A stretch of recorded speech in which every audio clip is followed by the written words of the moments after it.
When I first started to live in the woods, that is, began to spend my nights as well as days there, it was, by coincidence, Independence Day, or the 4th of July, 1845.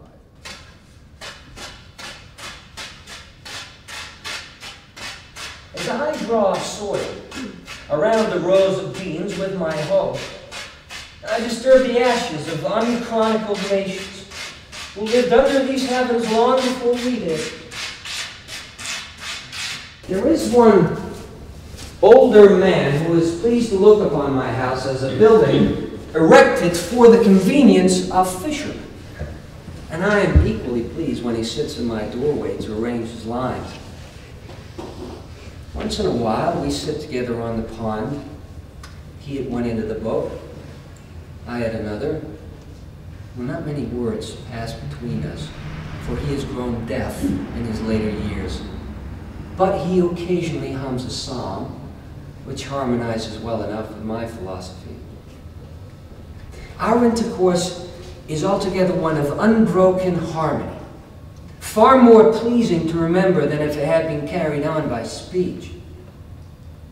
When, as is usually the case, I have no one to commune with, I raise the echoes by striking with a paddle on the side of my boat, filling the surrounding woods with a circling and dilating sound, stirring them up as the keeper of a menagerie is wild beasts, until I have elicited a growl from every wooded vale and hillside.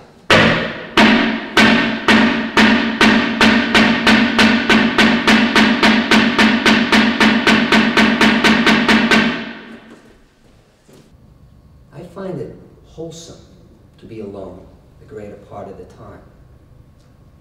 To be in company, eating with the best, is soon wearisome and dissipating.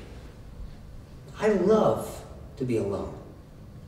One November afternoon, in the calm at the end of a rainstorm of several days' duration, when the sky is still completely overcast and the air is full of mist, I observe that the pond is so smooth that it is difficult to distinguish its surface. I pass over it as gently as possible. But the slight undulations produced by my boat extend almost as far as I can see and give a ribbed appearance to the reflections. But as I look over the surface, I see here and there at a distance a faint glimmer.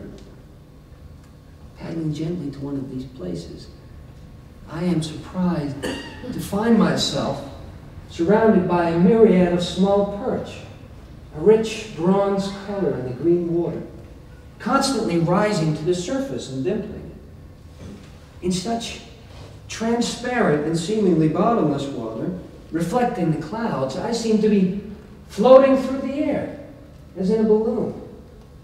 And their flight impresses me as a kind of swimming or floating through the clouds. Their fins like sails set all around them. Winter sets in good earnest. Snow covers the ground, surrounding me suddenly with the scenery of winter.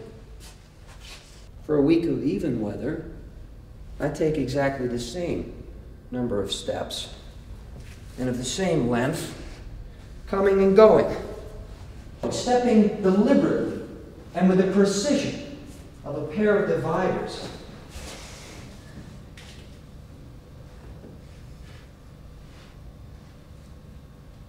Walden freezes over entirely for the first time on the night of the 22nd of December. One day, as I'm fishing,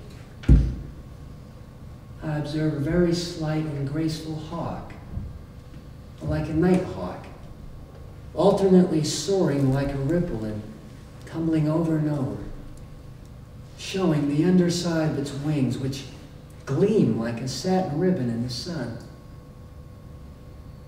It is the most ethereal flight I have ever witnessed.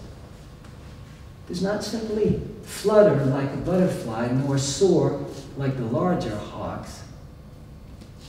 but it sports with proud reliance in the fields of air, mounting again and again with a strange chuckle.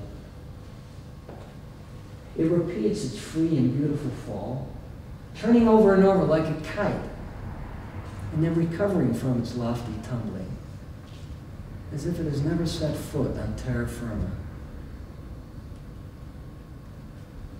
It appears to have no companion in the universe, and to need none, but the morning and the air with which it plays.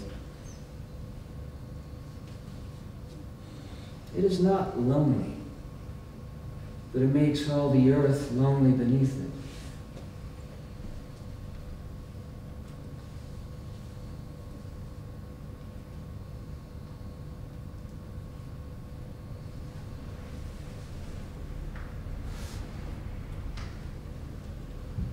When I wrote these words, or rather the bulk of them, I lived alone in the woods in a house which I had built myself on the shore of Walden Pond in Concord, Massachusetts. I lived there 2 years and 2 months. At present, I am a sojourner in civilized life again.